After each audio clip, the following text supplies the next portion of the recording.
So seterusnya adalah berkenaan dengan kromosomal number alteration. Tadi structure ya.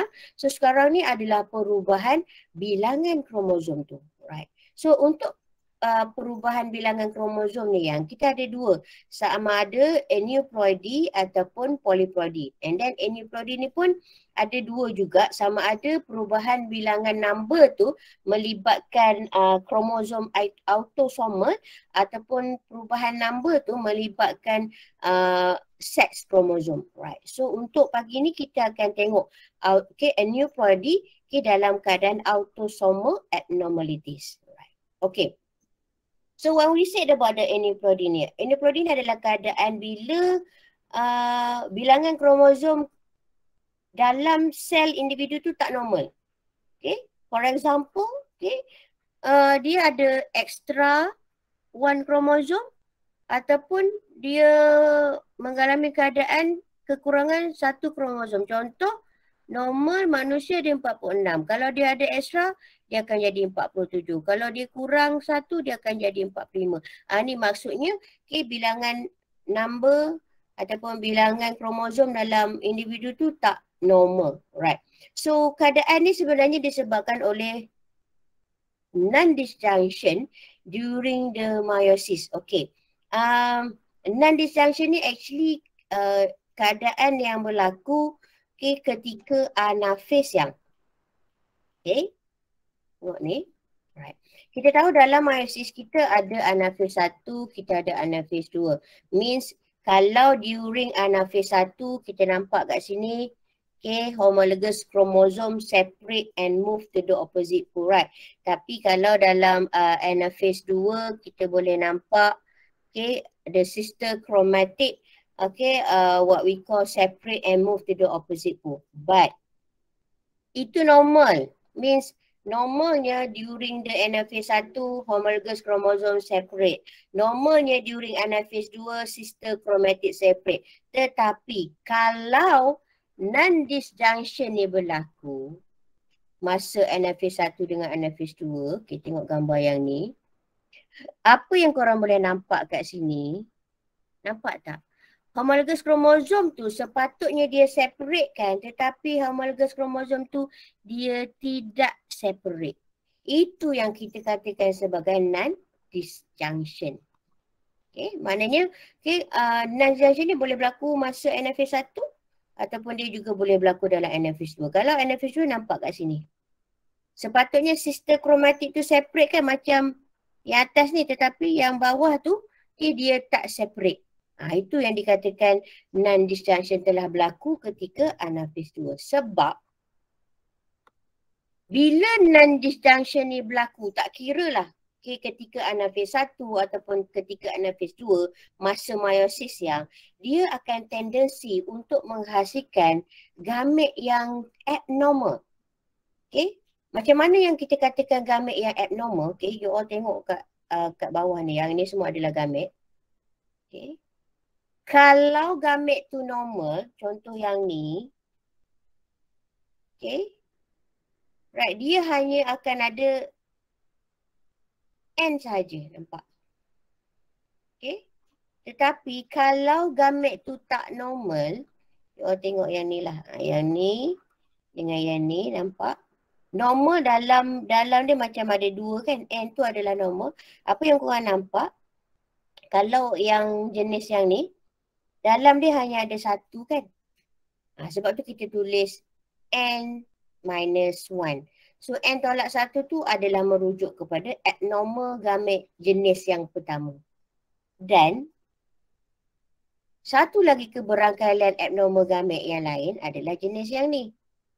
Nampak tak? Dalam dia punya gamet tu ada 1, 2, 3 kromosom instead of 2 kat sini. Right. So kalau dalam tu ada 3, maksudnya dia ada extra 1 kan? Sebab tu kita tulis dia N tambah 1. So in these cases, kesan daripada non-disjunction tak kisahlah berlaku dalam anaphase 1 ataupun anaphase 2, dia akan menyebabkan kita menghasilkan abnormal gamet. Okay, kalau soalan tanya state the abnormal gamet, so kita ada dua, iaitu N tolak 1, okay, ataupun N tambah 1. So all this is two possibilities of the abnormal gamete. Kesan daripada non-disjunction. Right. Because normal gamete is like this. Right. Okay. Ini penerangan yang seperti saya bagi tahu tadi lah. Non-disjunction ni is failure of pair of homologous chromosome to separate and move to the opposite pole. Means this is regarding to non-disjunction yang berlaku masa anafase 1 kan. Alright, okay, but the both set of homologous chromosome we pass the same poles of the cell, okay, during anafase 1. Kalau non-disjunction tu berlaku masa anafase 2 seperti yang saya terangkan tadi is because of the failure of sister chromatic to separate and move to the opposite pole. But okay, for both at the end, okay, dia akan tendency menghasilkan abnormal gamete N+1 ataupun N-1.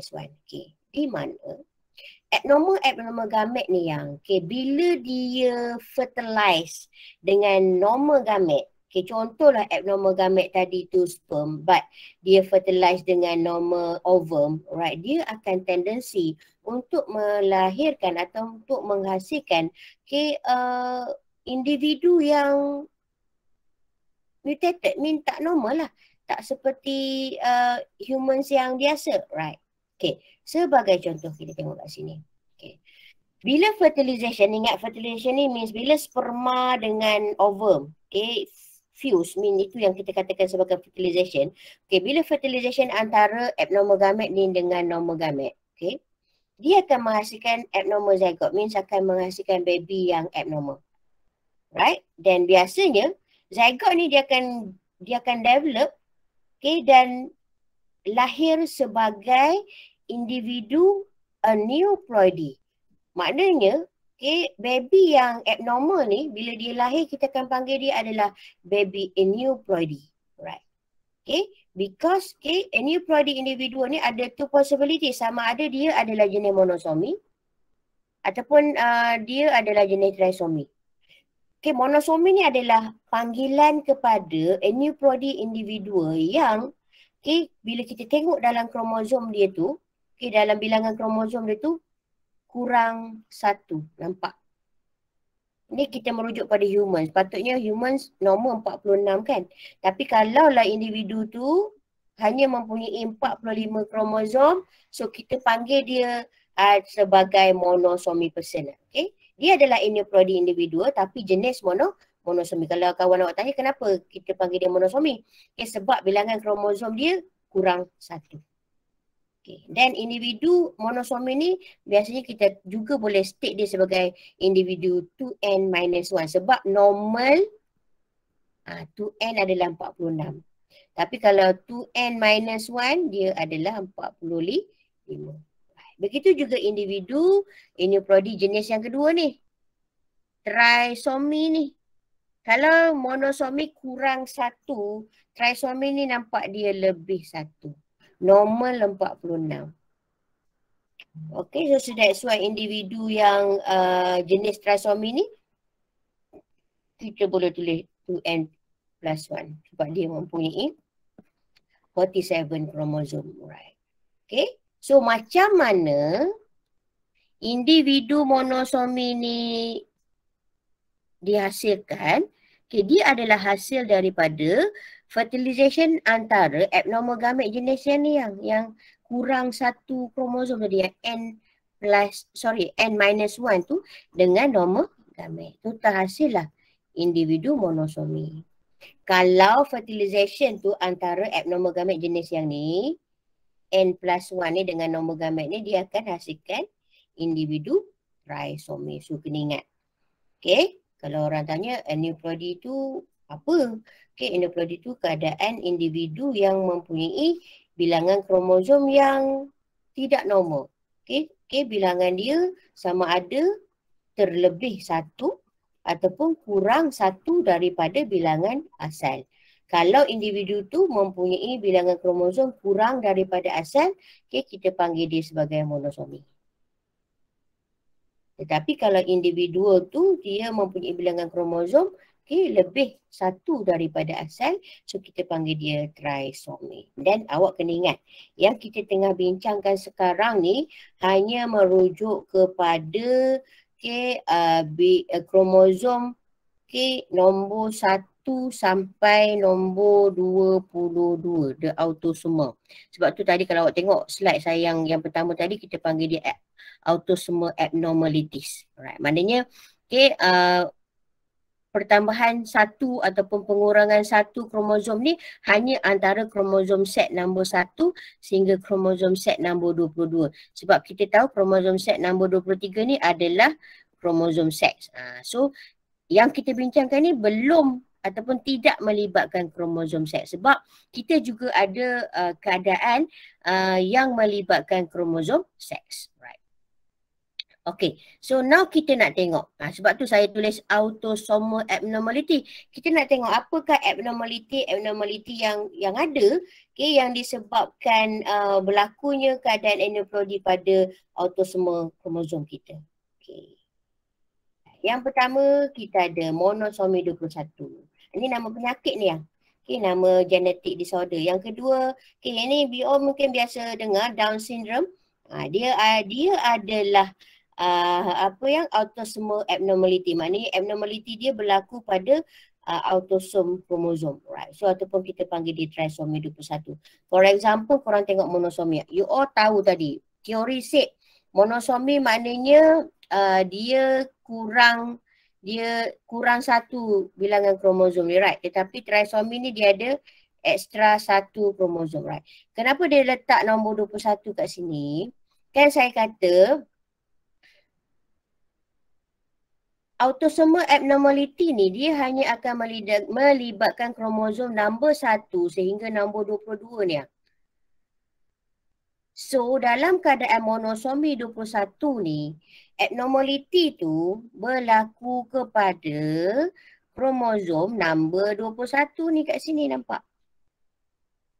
So kita tahu monosomi maksud kurang satu. So bila kita tengok karyotype monosomi 21 ni nampak kat sini, kita dapati kromosom kat situ hanya ada satu je. Maknanya pada kromosom set nombor 21 lah kromosom tak cukup satu tu. Yang lain nampak semua ada dua, normal. Right. So that's why kita panggil individu tu sebagai monosomi 21. Kurang satu tapi pada kromosom nombor yang ke-21. Okay. It's also for your Down syndrome ni, trisomy 21. Kita tahu trisomy dia ekstra satu. And then dia tulis 21. Maknanya kita boleh terus tengok pada kromosom set nombor 21. Jelas. Kat situ ada 1, 2, 3. Nampak? Ada ekstra satu kromosom yang menjadikan individu Down syndrome ni sebagai trisomy 21. Okay. So kita tengoklah. Okay, monosomi dengan trisomy ni sikit. Ini yang saya terangkan tentang monosomi adalah present and of only one chromosome. Okay, pada kromosom seks. Okay, tak kisahlah. Kalau dalam gambar yang saya bagi ni pada kromosom set nombor 14. Kalau contoh monosomi 21 tadi pada kromosom set nombor 21. Right. Okay. So, kita tengoklah sedikit tentang penyakit monosomi 21 ni yang. So, monosomi 21 ni biasanya dia lethal. Maknanya jarang baby monosomi 21 ni akan survive. Okay, most of them meninggal masa baby lah, ataupun masa dalam kandungan lagi, right? Okay, kalau kita tengok most of them, masa kandungan berusia 3 minggu hingga 20, 3 weeks to 20 months of life, but some survive into childhood, means dia punya jangka hayat you all kena tengok, tak lama. Ada yang hidup sampai 3 minggu je, ada yang hidup sampai 20 bulan, right? Okay. So ada juga yang boleh survive sehingga usia kanak-kanak. Right. Ni yang ini comel lah ni. Ni contoh adik yang menghidap monosomi 21. Saya personally tak pernah jumpa lagi monosomi 21 punya kids. Okay. Secara orang kata face to face lah. Selalu saya tengok gambar macam tu saja. Okay, right. So, adik-adik yang ada monosomi 21 ni, baby that have monosomi 21 ni yang, biasanya dia punya mata, jarak antara mata dengan mata tu is short. Okay, maknanya di situlah cara kita nak recognize the baby have a monosomi 21 or not. Okay, and then dia ada telinga besar, compact normal lah, Janganlah you just imagine a very large ears, okay? Tak, maknanya telinga dia lebih besar berbanding bayi yang normal. Okay, masa dia mudah contracted, mudah kejang. Right, okay. Alright, okay, itu sedikitlah tentang simptom yang kita boleh jumpa pada baby ataupun anak-anak monosomi 21. Right. Okay, then kita tengok trisomy. Okay, seperti yang saya terangkan tadi, trisomy itu adalah present of 3 instead of normal 2 chromosome. Means ada extra 1 kromosom pada kromosom set tu, contoh dalam gambar ni. Right. Okay, sepatutnya ada 2 tapi ada 1. Okay, so untuk ni kita tengok trisomy 21, means awak dah tahu trisomy 21 ni is regarding to Down syndrome. Okay, means Down syndrome ni dia ada extra kromosom pada kromosom set number 21. Okay, right. Untuk anak-anak Down syndrome kita boleh nampak dia boleh cecah usia dewasa. Okay, ada yang boleh survive sampai umur 40 tahun, right. Okay. Ni specialnya anak-anak trisomy ni kalau you all tengok, Wak Ima dia datang daripada negara lain, daripada keturunan lain, daripada apa yang gender lain, daripada kaum lain. Dia punya features adalah sama kan. Mungkin kalau nak beza sikit pun dia putih sikit, dia gelap sikit. Tapi kalau kita tengok features muka dia sama je untuk anak-anak Down syndrome ni. Ni most of them okay, muka dia macam muka adik ni lah. Right. Okay, ya. So kita tengok simptom anak-anak yang ataupun adik-adik yang ada trisomy 21 ni. Okay, biasanya dia tak bijak lah sebab dia punya brain development is very slow. Okay, sebab dia most cases ada yang boleh membaca and then tapi ada yang memang dia terus severe mental retardation. Memang tak boleh nak buat apa-apa. Nak handle diri sendiri pun tak boleh. Right, okay. And then biasanya diorang tak tinggi. Okay, adik-adik yang trisomy 21 dia short stature. Lidah dia besar sebab tu dia susah nak bercakap. Kalau bercakap pun dia pelat sikit. Okay, muscle dia tak berapa kuat. Compact normal yang ya. Okay, dia mempunyai leher yang pendek. Okay, most of them okay, sampai usia 30-40 tapi at the end okay, kebanyakan dia cepat menghidap Alzheimer disease. Okay, individu kalau dia survive sampai usia yang agak tinggi lah, towards to 30 to 40 dia punya age, okay, finally dia akan kena Alzheimer disease kan. Okay, so ni sedikit lah tentang what we call okay, adik-adik ataupun individu-individu yang menghidapi trisomy 21, right.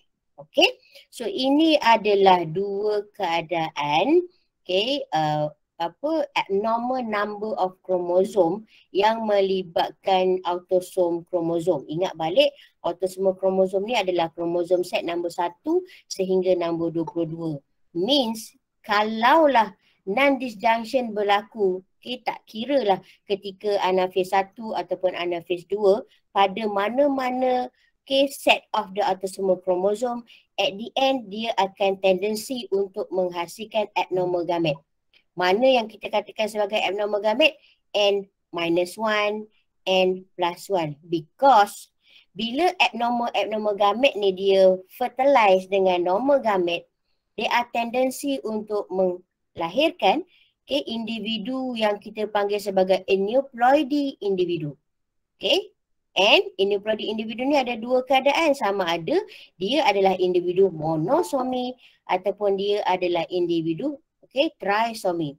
Apa perbezaan antara individu monosomi dengan trisomi ni? Ingat balik, kalau monosomi dia okay, adalah hasil daripada fertilization abnormal gamete jenis N-1 dengan normal gamete N. So terhasillah individu 2N-1. Itu adalah monosomi.